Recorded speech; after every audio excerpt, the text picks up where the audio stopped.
as faith. Fear is believing that something bad is going to happen before it does.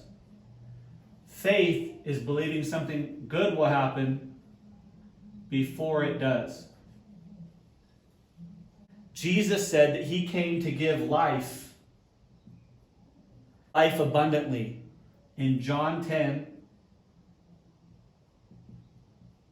verse 10. He also says in John 10:10 that Satan came to steal, kill, and destroy. When you are believing that something good is going to happen that has to do with life, you're actually living in the goodness of God. When you believe that something bad is going to happen before it did, you're actually on the side of the enemy.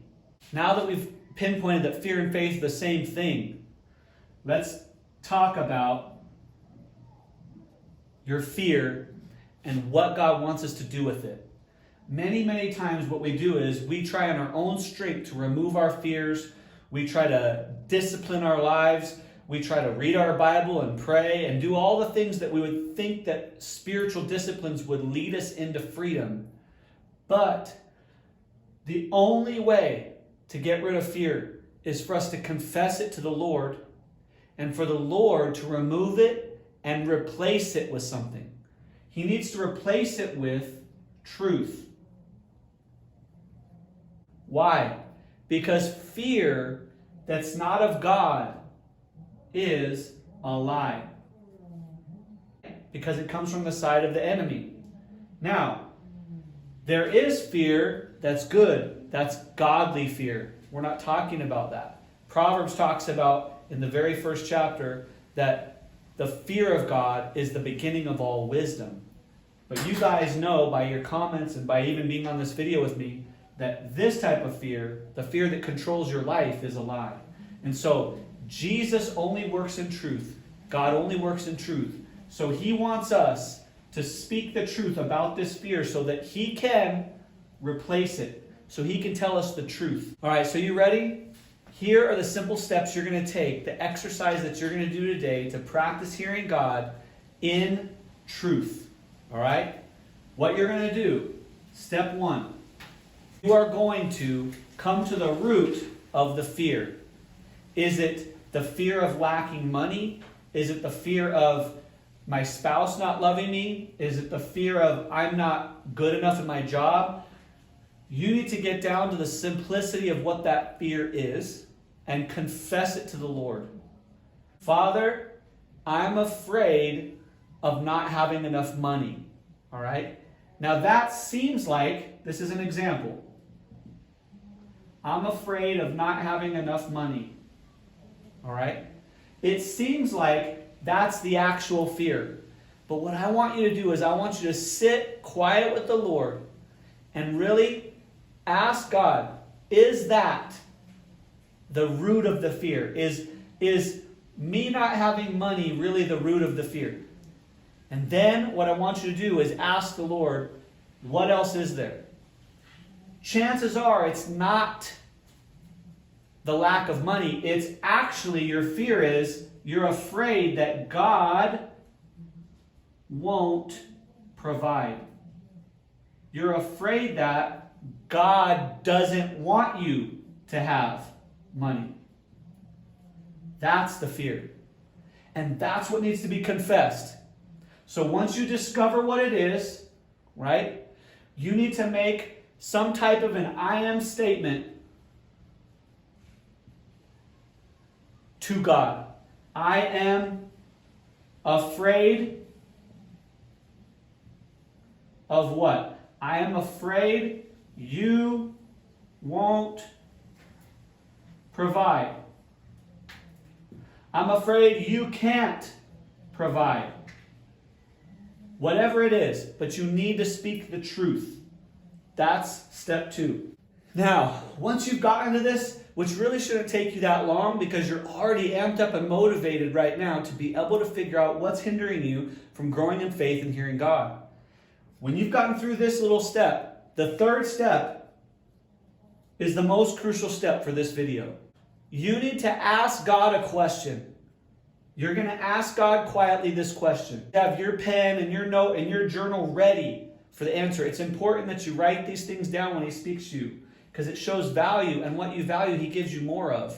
That's for another video.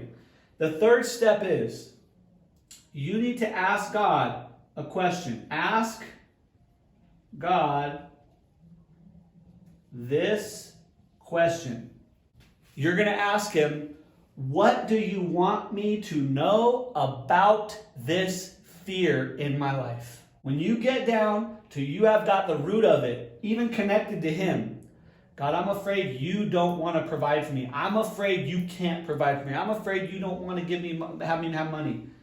Then you're going to ask him, now, Father, I don't know if that's truth or a lie, but I'm believing it's a lie now because you've exposed it. So I'm waiting on you. What do you want me to know about this fear in my life? Maybe when did it happen? What's the root of it? What do you want me to know about it? And I want you, this is the key, I want you to wait for an answer. Wait for an answer. It's so critical. Wait for an answer. When he gives you the answer, write it down.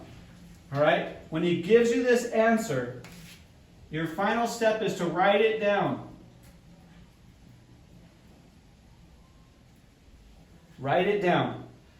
This entire process is called confession, or telling the truth.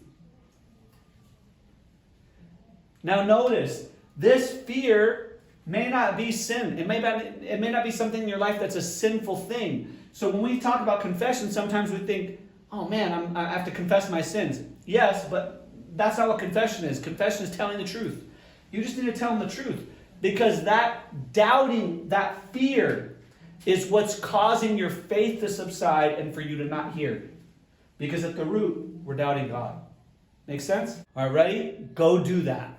When you're done with that, I'm going to send you another video of the next steps. All right, so hopefully you would push pause on the video, or you pushed pause after that last process of confession. You've heard something now from the Lord. He's probably exposed to you maybe the time that happened, the person, the event, whatever it was that you needed to know about, that fear that crept into your life and has really been a stronghold in your life that's caused you to not hear God the way you want. So you've gone through the confession process. We went over how it pertains to fear, but you could do it with sin, with your feelings, everything, with telling the truth of how you're feeling, what's going on in your life. All right? Now, as he spoke to you and told you what that fear was, now you asked him, what do you want to know? What does he want you to know about it? You asked him, what does he want you to know about it? And he told you. Maybe he told you when, where, what, how, and hopefully that touched your heart. Now, the next step, it's still part of the confession process. The next step is you're going to ask him, God, what do you want me to do with that now? So now you're going to say, God, what do you want me to do with that fear? He told you what he wants you to know about it. Now you're going to ask him, what do you want me to do with it? All right, you're going to pause the video right here. Get your journal ready. Wait on the Lord. Be quiet and ask him.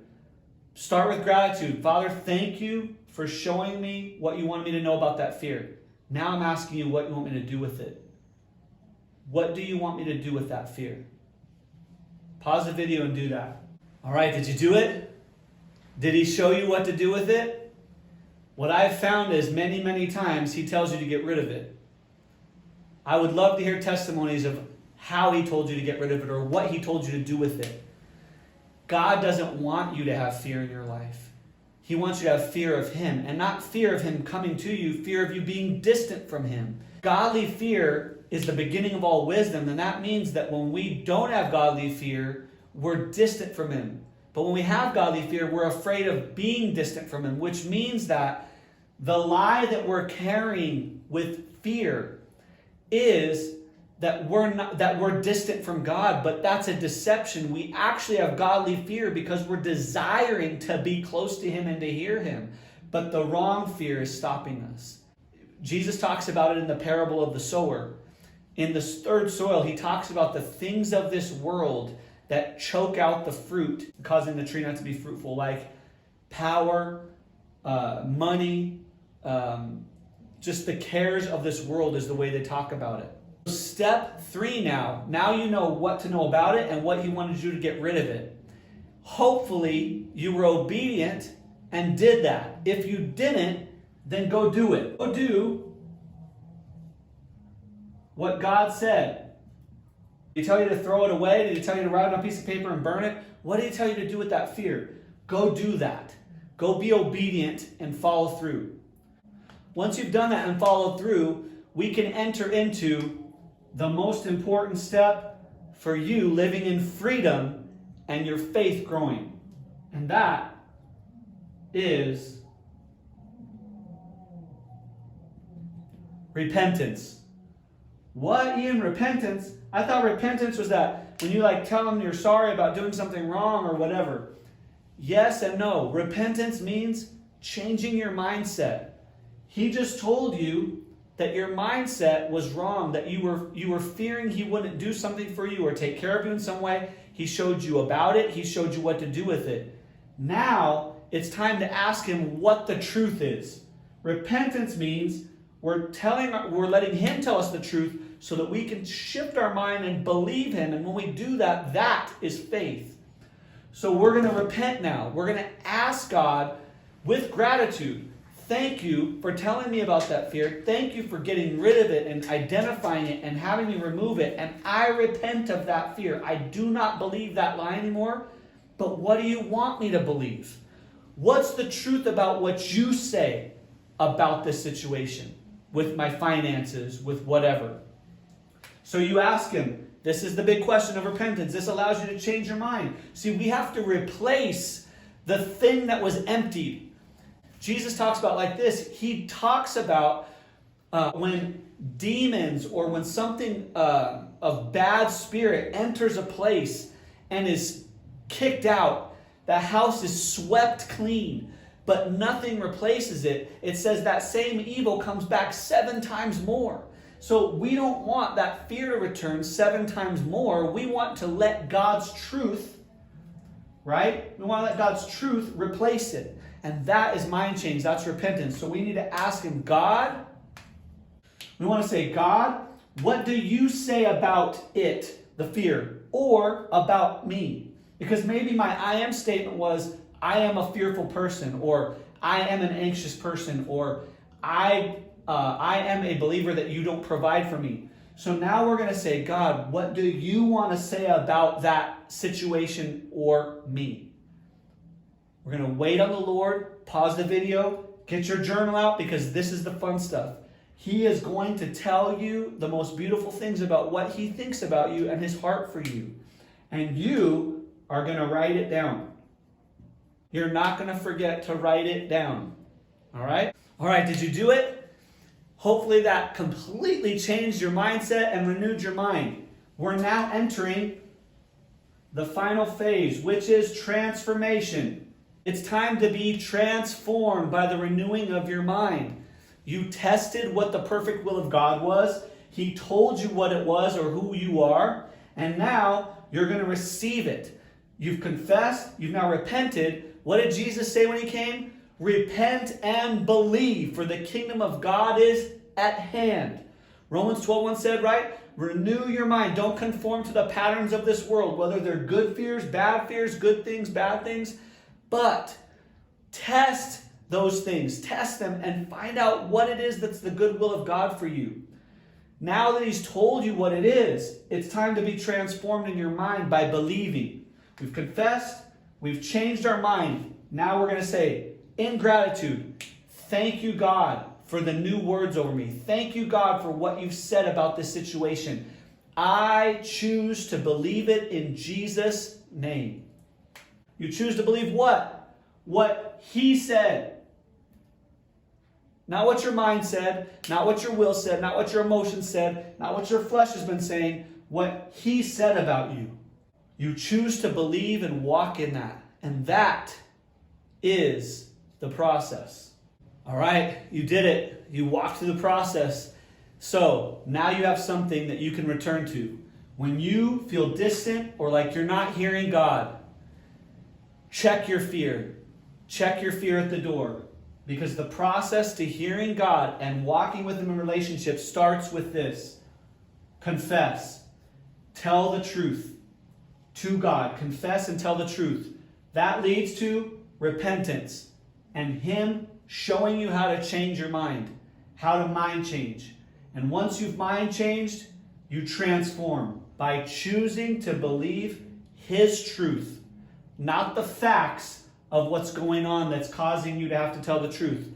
You choose to believe His truth, but you won't know His truth unless you confess and allow Him to work in truth with you, to change your thinking, to change your mind, and to remove the fear. And then you will be walking in transformation. I hope this blessed you guys. I hope you share it with other people as well. Thank you for confessing your fear in front of everybody on that YouTube video, and I pray you're blessed because of it.